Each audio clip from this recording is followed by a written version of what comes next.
Hello, everyone. Happy Saturday. Hope everyone is doing well. Please grab your coffee, water, tea. Today is going to be a mega podcast because I've missed quite a few days and there's quite a lot to talk about. That's good. It means we actually have a lot to talk about, a lot to get through. So please get comfortable, because the year is definitely off to an interesting start. Hello, Lottie. Happy Saturday to you. Happy Saturday, Wendy, Benjamin, Gabby, Joan, Commonwealther, Dorothy. Dorothy, how are you? Like, actually, seriously, Dorothy, I'm seriously asking, how are you? Are you okay? How are your treatments going? How are you feeling? I feel like I haven't seen you for a while. Truly hope you're doing well. Gwen, hey. Olive, hey. Thank you, all of the early ones, for streaming in. Well, starting Monday, it's going to be a hoedown, a showdown. But you know what? We've been there before. This is hopefully, because I don't know if I can say it's the last one, but this is at least the last of a back catalogue of court cases that Harry has to deal with. And if anything, I hope that this last one will be a buffer, and that the tabloids are going to take something from this, and that will be stand down. Just stop with all of this. I think getting an apology from Murdoch definitely scared the Daily Mail, and you can see it in their reporting, but it's like it scared them and they're scared to lose this court case, but it's like they're not so scared that they're slowing down with the hate train, because that's what they really need to do. I don't believe, as some reports have said, as some so-called sources have said, that this will ever be the last court case that Harry ever has with the tabloids. I think as and when Harry and Meghan feel the need to defend themselves, and they can, they will. But it's like the tabloids don't seem to be learning their lesson. And maybe this will be the final thing. I'm really hoping that this puts a dent in the Daily Mail's financials. Mind you, there have been reports of them doing, redundancies, cost cutting, all of that. So we'll see. We'll get into all of that. Now, let's start with some positive news. Meghan posted a really sweet video on her Instagram of her and Harry dancing. The video was actually taken by Lilibet, so they're just dancing around in their backyard. And this is part of the so-called 2016 trend that people are posting their nostalgia from 2016. I don't know when this trend started, but it was just a really cute video. Unfortunately, I can't post it here, at least not with the sound, because of the copyright police. But you can go to Meghan's Instagram, and if you're not following her, why aren't you? And watch it. I think Meghan's at over 4 million followers now or something. I actually haven't checked properly for a few weeks now, but I think she's over 4 million. I think by the end of the year, I'm estimating maybe 10 million. That'll be my guess for the end of the year. One post, if it goes viral on Meghan's page, can easily rack up 100,000, 200,000 followers.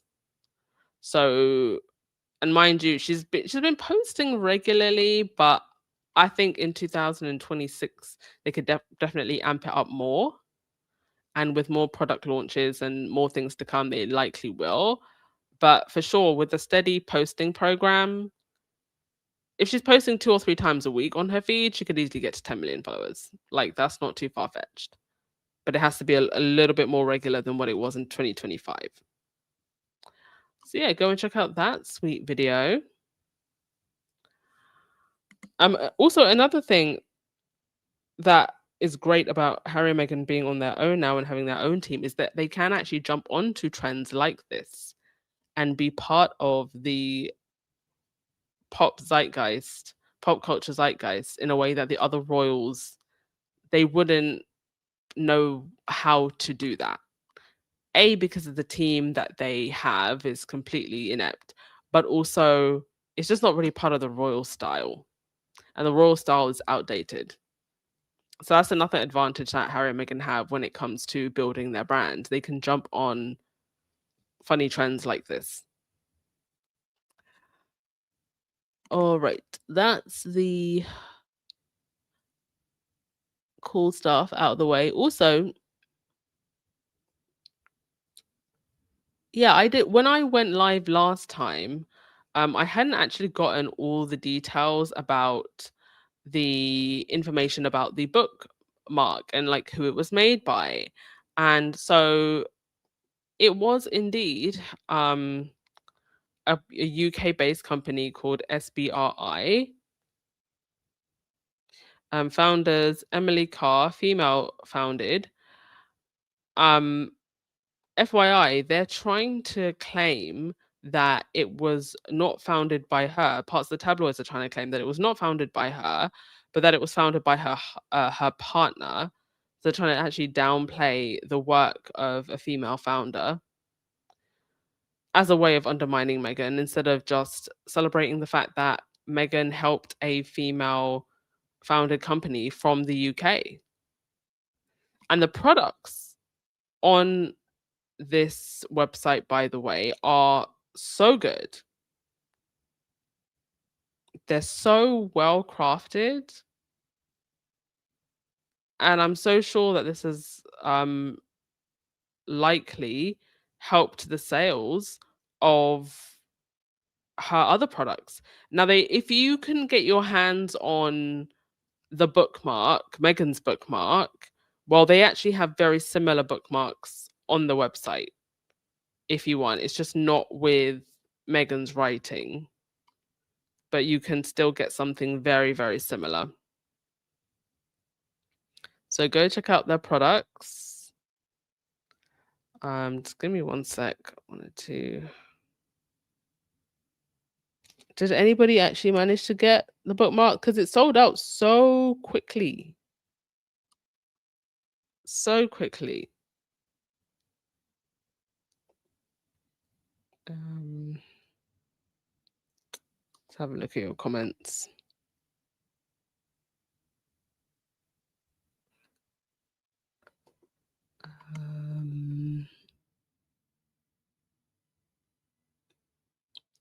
What are you saying, Church? The bookmark was completely sold out by the time I read the email. Yeah, you gotta be quick with it.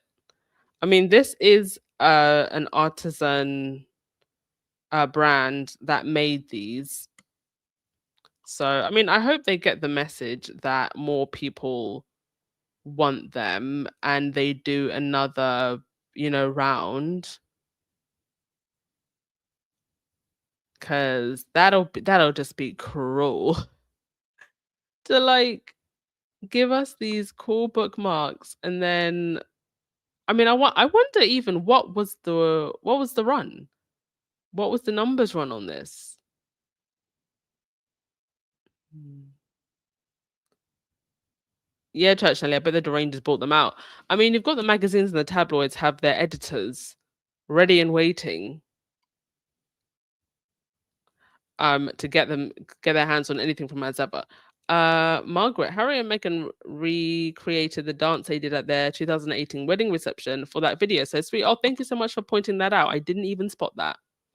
Thank you so much, Margaret Jones. All right. Next, let's get onto the mess now. Time to get onto the mess. Yes, Harry's court case. Harry's court case. Let me open up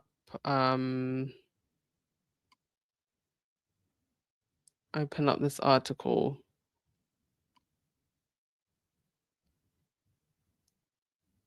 By the way, the bookmarks I think had a limit of about 4 bookmarks per person. So we even with the limit, it sold out so quick, like in 7 minutes. And it doesn't surprise me. Let me just also say before I actually move on to Harry's court case that she picked this artisan brand to work with. Is very reflective of Meghan's values. It's a very deliberate choice, handmade, limited qualities, time, detail. That's what we really focus on, quality. And that's Meghan's influence. That is why Meghan part of why Meghan's brand has become so influential because you just know the time and the thoughtfulness has gone into it. All right, let's get on. Oh, sorry, folks. I'm just trying to actually find the article. Okay, here we go. Harry's gonna give evidence against the Mail. So Prince Harry is now in his 7th year of suing the pants of the British tabloids. In that time, um, we've learned a lot through Harry's court cases, and this is something that bothers both the tabloids and the royal family and the institution. And the tabloids have tried to connive with the royal family to stop Harry. I do believe that a huge part of pulling Harry's security was to try and stop him taking the court case further. So, one of the biggest and most interesting lessons is that when Harry is suing all of these people and going about it in a straightforward way, it becomes an international hard news story covered by sober, intelligent media, political journalists, and legal analysts. And that scares the ish out of the British tabloids, indeed, because the British tabloids look ridiculous and they're exposed by actual real journalists for the frauds they are. The last thing they want is for one of Harry's cases to make it to the front page of the New York Times. They can't stand when their lies and royalist narrative escape containment. And this is the other crazy thing is that you cannot have a fair press in the UK when the press is literally the problem, when the press are the liars. The people that are meant to be on the front lines of truth are the liars. And then they can also censor the truth about themselves. The Daily Fail isn't going to put on the cover of the Daily Fail that Harry is suing them. The only time it will be on the cover of the Daily Fail is if Harry loses, and then they can try and spin it into, Harry was throwing a tantrum, Harry was lying. But that's exactly what will happen next week when Harry arrives in London and testifies on one of the first days of his trial against the Daily Mail. So this is from Reuters. Prince Harry is due to give evidence at London's High Court next Thursday in his and other high-profile British figures' privacy lawsuits against the publisher of the Daily Fail. And please bear in mind that they will try to spin this into Harry's court case as if there aren't other celebrities and public figures also bringing forward evidence, including Baroness Lawrence, the mother of the murdered schoolboy Dorian Lawrence. It will be Harry's second court date in 3 years, having become the first British royal to give evidence in 130 years in 2023 in another lawsuit against Mirror Group newspapers. And you know what's even more crazy about this is that the brain dead royalists are not asking why is Harry the only one who's willing to stand there and give evidence. That tells you that Harry has absolutely nothing to hide. He's not held by the neck by these tabloid monsters. He's not held by the neck by Rupert Murdoch. Even the British Prime Minister is. In fact, every British Prime Minister for the last 5 decades. But Prince Harry can stand there confidently and give evidence because he knows that there's nothing dangling over them. Sorry, there's nothing dangling over his head. He carries no guilt. He has a clear conscience. But for the other British royals, they can't walk with such confidence because there's too many skeletons in their closet. In next week's case, Harry, the younger son of Charles, and 6 others, including Elton John, are suing Associated Newspapers over alleged unlawful information gathering dating back 30 years. Associated rejects any wrongdoing by its titles, saying there is no basis to any of what it describes as the claimant's smears. The 9-week trial, whew, it's going to be 9 weeks to hell, y'all. Starts on Monday and we'll see Harry, John, and other claimants, including John's husband, David Furnish, and actors Liz Hurley and Sadie Frost, give evidence as they seek to prove their case against Associated. Harry will be in the witness box on January 22nd, according to a draft trial timetable made public on Thursday. John and Furnish are due to give evidence in February, but will seek to do so remotely, their lawyers said. The case against Associated is the last outstanding case brought by Harry and his wife Meghan against this organization since 2019, in what he has described as his mission to rid the British press of senior executives and editors he accuses of abusing their power. Associated unsuccessfully applied to throw out Harry and the cases because they had been brought too late, with the court ruling in 2023 that the lawsuit should proceed to trial. However, the issue is still likely to form part of the argument of the trial. I mean, if that is all they can argue, then to me, they've already lost the case. So, article ends by saying what it describes as the claimant's smears against its journalists. Well, the Mail would know all about smears, wouldn't they? What's crazy is that Harry isn't even suing the Mail for anything they've written recently. In the past 7-8 years, the Mail has written, promoted, and nurtured inevitably billions of smears against the Sussexes, indeed. But that's not what Harry is suing them for this time. Anyway, it's exciting to know when Harry will testify. He's such a badass, as are the other claimants, especially Elton, who is a real one. The tabloids are going to freak out when the international media covers this trial and Harry's testimony specifically, exactly, because now the British tabloids are going to become the story.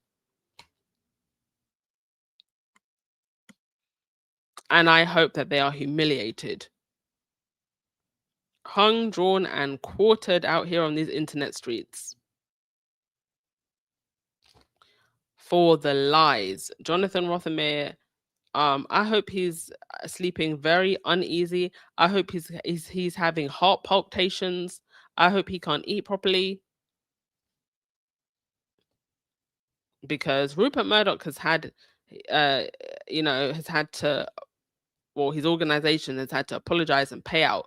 Rothermere, you're next. I feel like Jonathan Rothermere has escaped scrutiny because Rupert Murdoch has kind of been like the media boogeyman for so long that most people, if they understand media, they know who Rupert Murdoch is. I think lesser people know who Rothermere is. Him, and there's another guy whose name I actually forget, but slightly like he's like number 3 from the other two. But they all need to be held accountable because of the culture that they've created.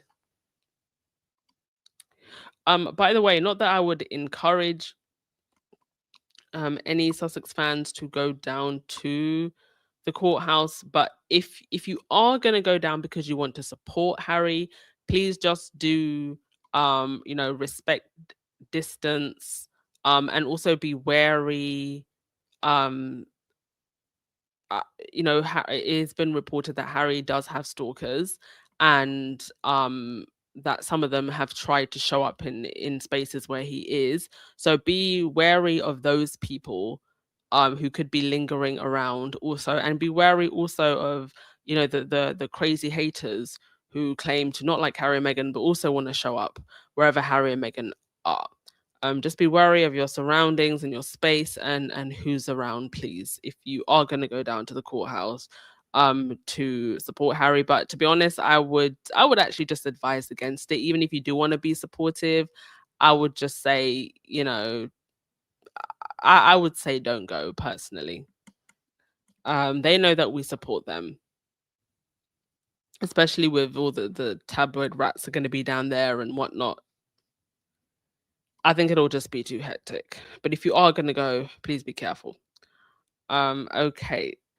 So I think that the tabloids and also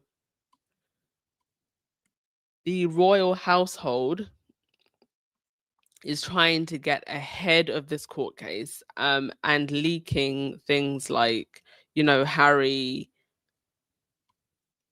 may not sue the tabloids after all of this is over, and that he may not launch any new legal action against UK media. Now, Tom Sykes, who's unofficial rotor rat and known to be a mouthpiece of William, although he does defect every now and again, he's trying to spin a narrative that Harry may not sue.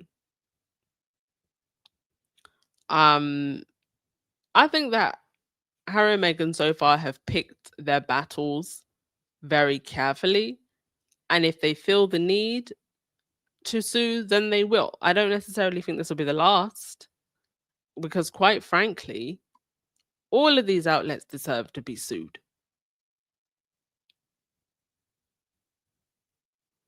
And all of these outlets, tabloid outlets that churn out this hate content,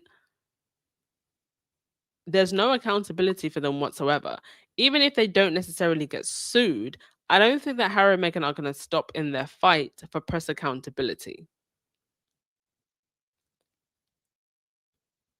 So if they don't want the threat of getting sued, well, then they need to start being actual journalists and stop writing the nonsense that they write in their rags.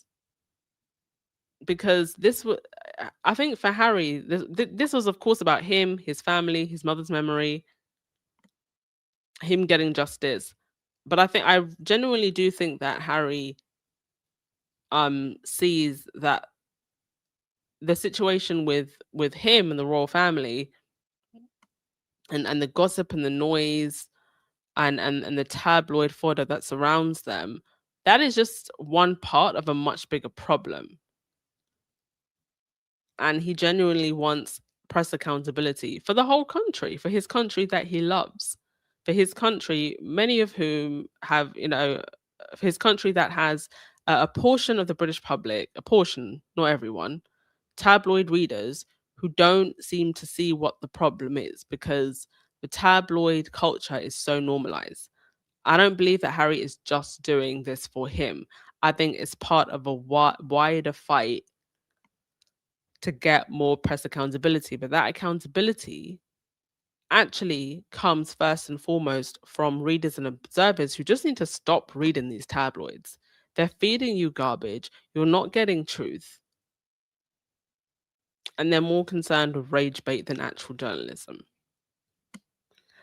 and bullying anyone who stands up for them.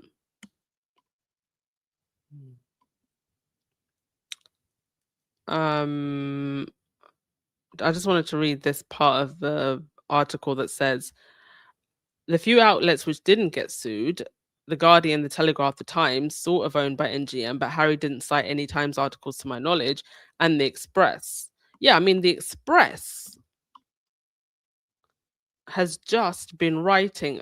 I remember somebody actually did a spreadsheet of something like 30 or 40 articles that they had written in like a 48-hour period or something. So I don't think that Harry is resolved to stop suing these idiots, but I think he feels like he's accomplished what he needed to do and he's ready to move on with his life. You know? Okay. I'll read your comments and then we'll get on to the next thing.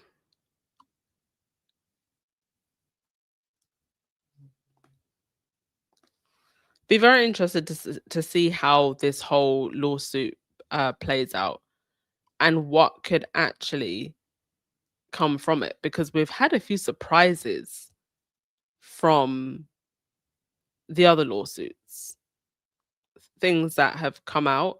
Harry has said that he's seen things that surprised, or not surprised him, but you know, basically just reinforced what he had suspected.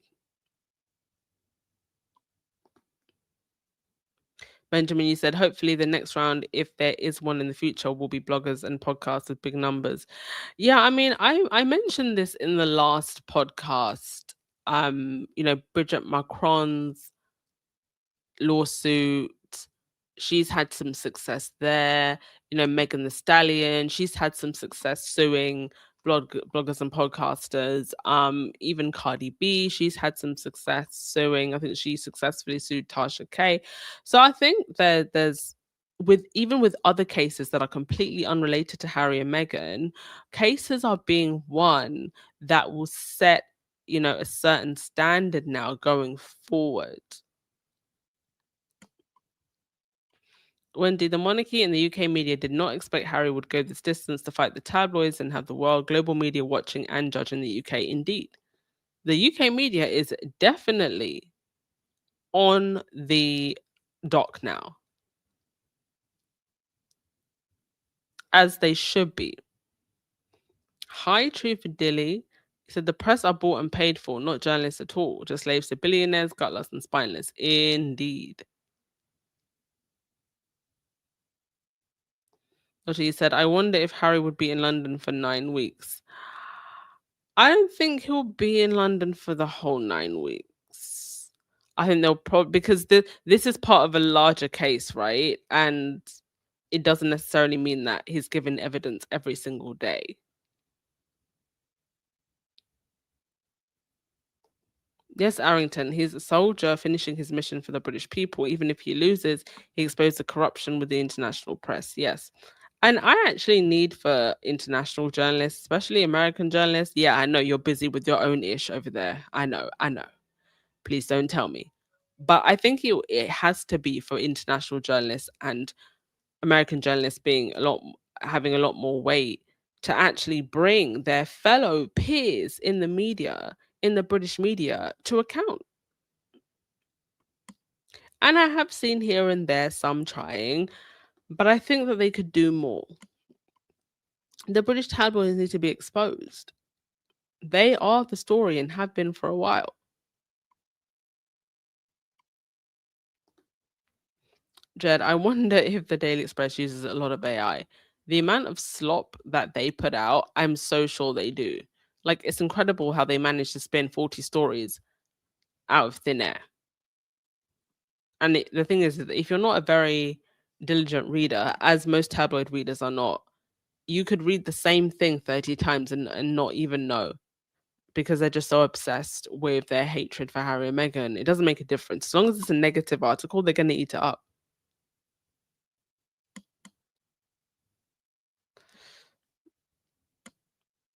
All right, next thing. Kate. So the Christmas Together Carol concert really was not all that. It was a ratings flop. And these are the same people who, by the way, just because Meghan doesn't make top whatever, it becomes a story. Mind you, with Love Meghan, you actually have to pay Netflix to watch that. This Christmas Carol concert for free. So, one of the craziest parts about the British media's obsession with the Duchess of Sussex is that they'll spend weeks or months screaming about one particular thing and then go radio silent when there's a similar story about the Princess of Wales. Exactly. Here's one of the biggest examples. For the past year, the British and American press has been obsessed with Meghan's cooking and entertaining show, with Love Meghan. Not just obsessed with the show itself, obsessed with the ratings, with the viewership numbers, and obsessed with review bombing with Love Meghan. Never mind that With Love Meghan's first season and holiday special made it into Netflix top 10 in multiple countries and racked up millions of views. They accurately report that when these critics can claim that With Love Meghan flopped, that it failed to get the same kind of viewership as a scripted drama, well, you'd think those same ratings experts would gleefully obsess over the viewership of Kate's annual Together a Christmas show especially when the 2025 show included Kate and Princess Charlotte's special piano recital, right? Surely the most popular according to commissioned emotional support polls. And I love that's what we're calling them now, commissioned emotional support polls. Royal would be basking in viewership, right? You'd expect Together at Christmas to at least break the top 10 most viewed shows for the week of Christmas, right? Or how about the top 30? Top 20, top 30? No. Together at Christmas didn't even make it into the top 50 for the week. For the week. And this is something that was promoted to high hell. You were able to watch for free and featured the so called most popular royal.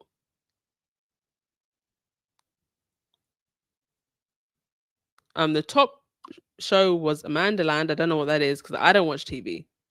The Scarecrow's Wedding, the King series 20 uh series episode 1, Call the Midwife. Oh, Death in Paradise. They did pretty well. They came in at number 5. Strictly Come Dancing, Stranger Things, series 5. Even the Great British Bake Off did better. So what's going on here?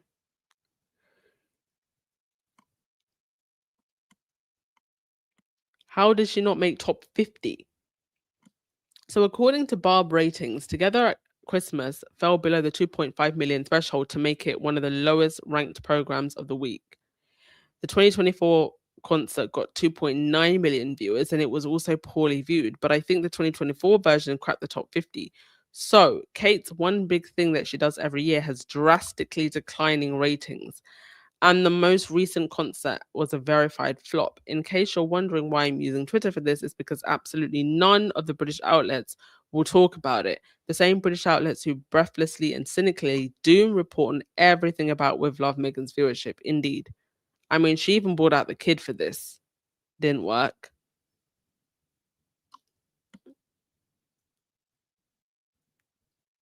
Dear oh dear.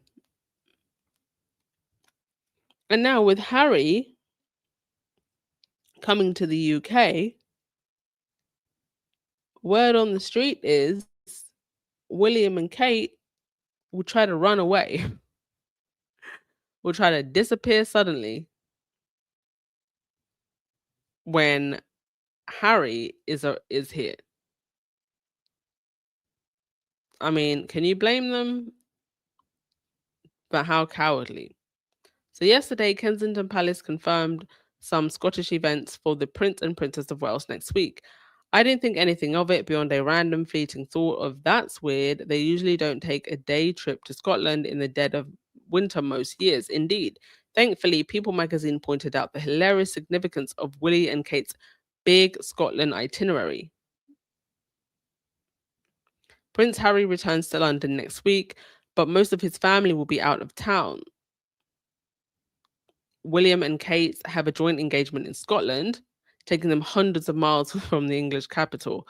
The royal couple will first visit the curling academy and meet with Great Britain's Olympic and Paralympic curling teams. Oh, but they won't meet with anybody at Invictus, by the way.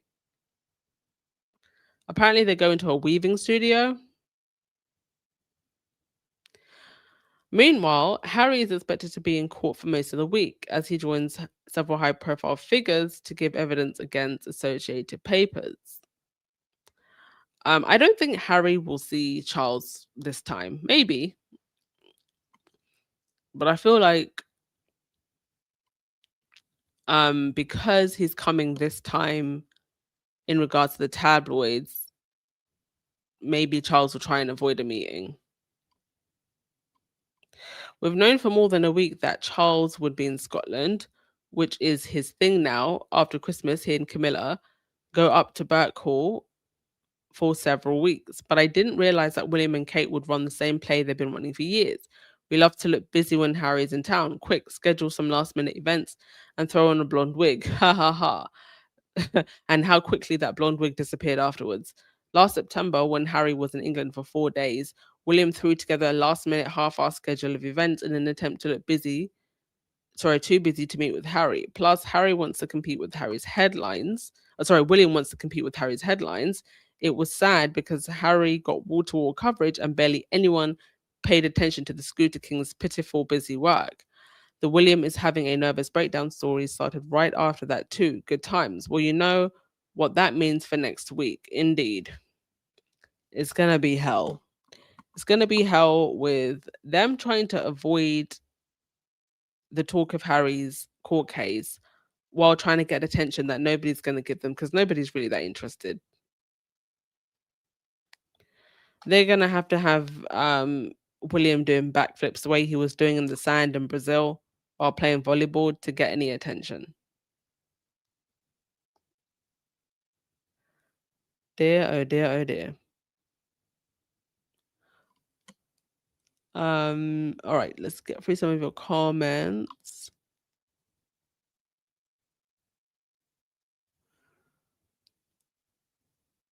Um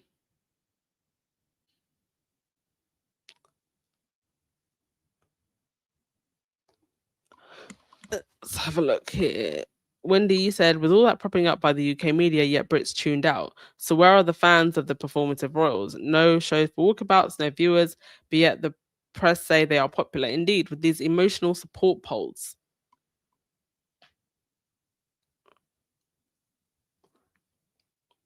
Lottie, you said, Anne, I told you, William and Charles are tripping over each other, getting the hell out of Dodge. Cowards.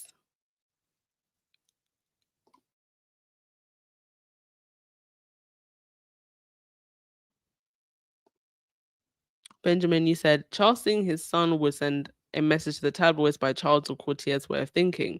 Royals are big on symbolism. Well, what message exactly? Because remember, the royals are in bed with the tabloids.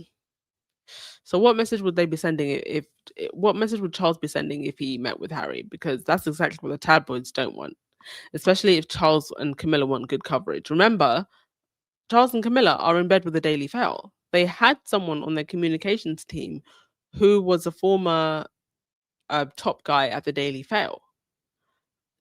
Weeks after Meghan won her court case against the Daily Mail, the court case where she was suing because of the letter, the private letter that she sent to her father was published. Weeks after she won that court case, Camilla was at an event with Jonathan Rothermere. Literally, he was sitting by her side. Unbelievable. Anywho, gonna end that there, folks. Indeed. Monday is the day. Gonna see how this plays out. It's 9 weeks. And whatever is in that court case, the Daily Mail, if there are more details in that court case, the Daily Mail don't want to come out. Don't even be surprised if they throw more money at the wall. And Harry and Elton are the two people who have the money and can risk it to go all of the way. And I wish them luck. We'll have one more update tomorrow, folks, and then I'll be on the ball for the court case. All right. Enjoy the rest of your day. Ciao.